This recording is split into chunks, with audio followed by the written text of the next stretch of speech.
संविधान को हम पूरी तरीके से समझ नहीं पा रहे हैं। सरकार का एक विशिष्ट उद्देश्य है, सरकार का हमेशा रहा है, जब से भारत आजाद हुआ है उस समय हमारा देश जब आजाद हुआ तब उस आजादी में पहले पन्ने पे लिखा क्या गया था वो हमें समझना बहुत जरूरी है।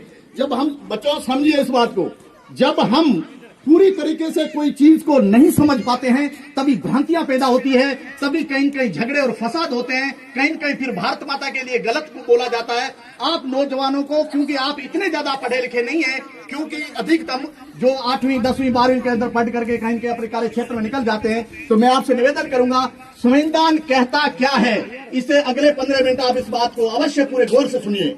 संविधान कहता है हम भारत के लोग भारत को एक संपूर्ण प्रभुत्व संपन्न समाजवादी पंथ निरपेक्ष लोकतंत्रात्मक गणराज्य बनाने के लिए, यानी कि विदेशी किसी का कोई हस्तक्षेप नहीं होगा। कहते हैं कि कश्मीर पे अमेरिका ऐसे कर देगा वो करा, अरे नहीं कर सकता हो।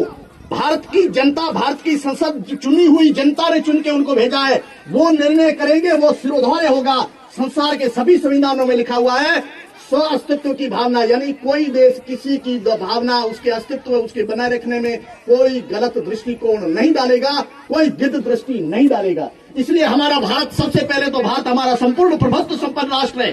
दूसरा नंबर हमारा समाजवादी है हम, यानी कि हम एक के पास तो मक्खन का ढेर पड़ा रहे और एक रोटी के लिए तरसता रहे, यह नहीं होना चाहिए। ये पहले महात्मा गांधी जी ने इसके बारे में डिस्कस किया था। किसी ने कहा कि गांधी जी आप ये टोपी क्यों नहीं पहनते हो, और आपके जितने भी भगत है वो तो सभी टोपी पहनते हैं। तो गांधी जी ने कहा, एक श्रीमान जी एक बात सुनिए बेटा, आपका ये जो पांडव टोपी टाइम नुमा जो ये है साफा है, इसको क्या कहते हैं, तो साफा कहते हैं। ये कितना है, तो 16 हाथ का है। 16 हाथ के अंदर आप टोपी को सिस्टम बनाइए, 1600 टोपियां बन सकती है और 1600 लोग सर ढक सकते हैं। आप अकेले इतने बड़े सिर को, अपने आप को ढक को सुरक्षा कर रहे हो और शेष लोग उसको तरस रहे हैं। अंग्रेज जैसे, अंग्रेजों ने यही किया। अंग्रेजों ने जितने भी नौजवान, हमारा धन था, हमारा पैसा था, हमारी जमीन जायदाद के अंदर जितनी भी चीज निकली सब विदेश ले गए और ऐश्वर्य कर रहे। और हम लोग जो मेहनत कर करके बूढ़े होते गए और जीरो वो लगाते गए, हम कमजोर होते गए। हम जब आजाद हुए तो हमारे संविधान में लिखा गया कि सभी को समान रूप से समाजवादी परंपरा लागू होगी। एक मक्खन खाएगा तो सभी मक्खन खाएंगे और एक अगर भूखा रहेगा तो सभी भूखे रहेंगे, कोई फर्क नहीं पड़ता है, लेकिन समान रूप से आगे बढ़ेंगे।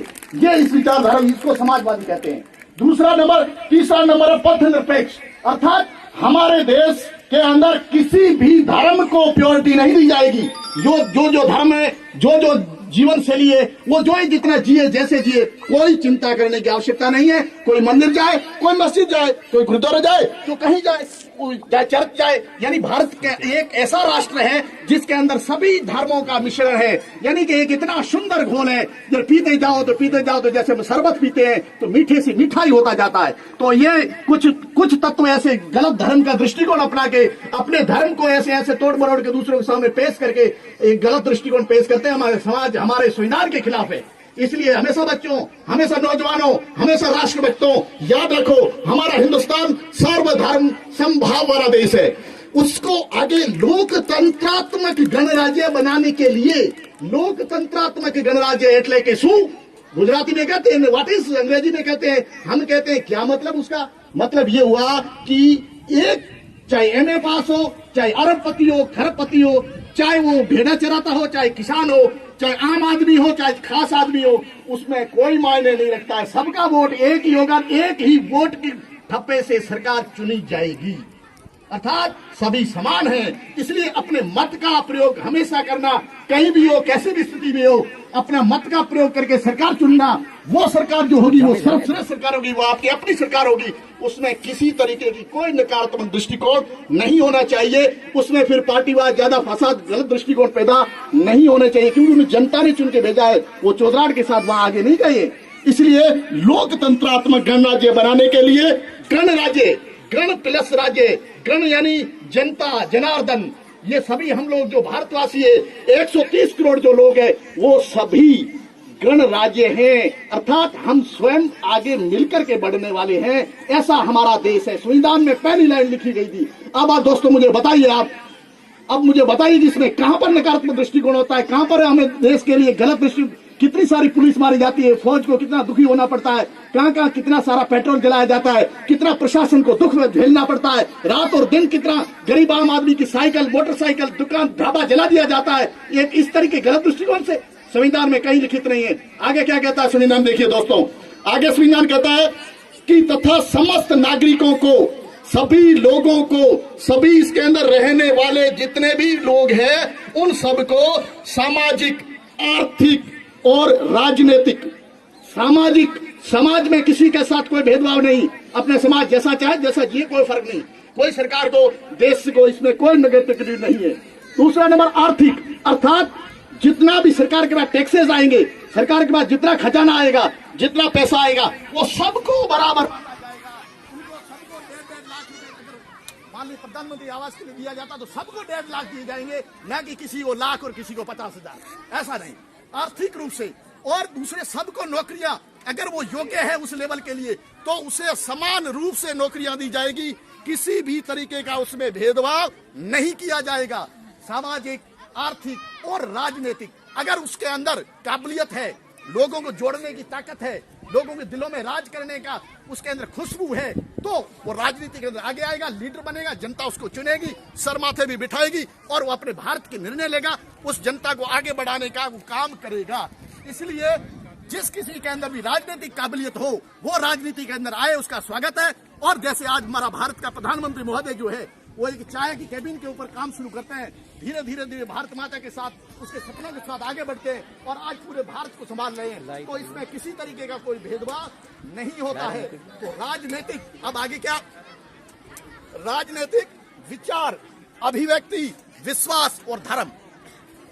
विचार आप व्यक्त करिए, आपको आजादी है, आपको बात रखने की आजादी है,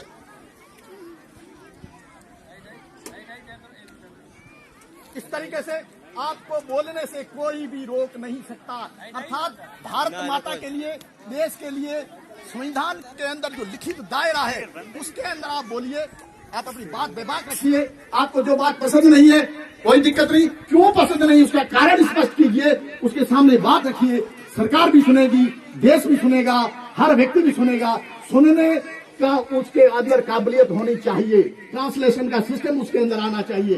तो इसलिए आप विचारों के ऊपर कभी आपने खोलिए, अपना भारत आजाद है, अभिव्यक्ति का, आजादी का, आर्टिकल 21 के अंदर, अनुच्छेद 21 के अंदर स्पष्ट सब लिखित है कि किसी को बोलने से रोका नहीं जा सकता। हाँ, वो भारत माता, भारत एक संविधान की सीमा में होना चाहिए।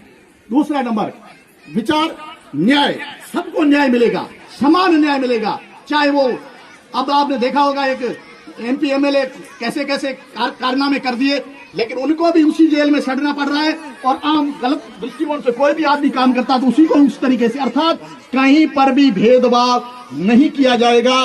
तो इस तरीके से विचार, अभिव्यक्ति, विश्वास, धर्म, आप अपने धर्म को मानिए, आप अपने जहां से अपना पवित्र स्थल है वहां जाइए, उसके अंदर आप अपने कार्यक्रम कीजिए, किसी को कोई दिक्कत नहीं है। संविधान के अंदर दूसरा कोई धर्म उसमें टांग नहीं अड़ा सकता, उसके अंदर कोई गलत विचार नहीं दे सकता। इसलिए हम मां भारती के एक संतान के रूप में आगे बढ़ते हुए आगे चलते हैं। आगे क्या लिखा है, फिर आगे लिखा है उपासना की स्वतंत्रता, प्रतिष्ठा और अवसर की समता, इसके अंदर पूरी आजादी है, पूरी स्वतंत्रता है।